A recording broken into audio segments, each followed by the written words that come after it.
অনেক দিন থেকে আমার মেয়েটা খুবই বায়না করছিল, মা আমাকে একটা আইসক্রিম বানিয়ে দাও না, ম্যাঙ্গো আইসক্রিম। ওই যে সংসারের কাজকর্ম বাদ দিয়ে কখন আইসক্রিম বানাবো, সেই জন্য না 3-4 দিন ধরে মেয়েটাকে ঘুরিয়েই যাচ্ছিলাম।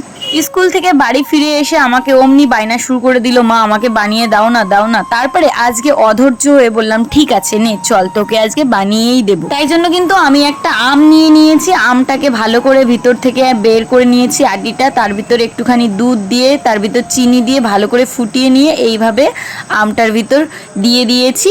এখন এটাকে যাব ফ্রিজিং করতে, তার ফ্রিজে প্রায় 8 ঘন্টা রেখেছিলাম। দেখো কত সুন্দর একদম জমে গেছে। এখন মেয়েটাকে পিস পিস করে কেটে দেবো। আমার মেয়েটা তো 2-3 দিন ধরে এই বায়নাটা করছিল। সত্যি বলতে কি, আমরা যারা হাউস ওয়াইফ আছি, এত কাজকর্মের মাঝে বাচ্চাদের ছোট ছোট ইচ্ছাগুলো পূর্ণ করতে গেলে আমাদের একটা আলাদা টাইম বের করতে হয়। দেখো কতটা খুশি হয়েছে পেয়ে, এই হাসিটাই তো দেখার জন্য এত কষ্ট করা। কেমন লাগলো অবশ্যই কমেন্ট করে জানিও।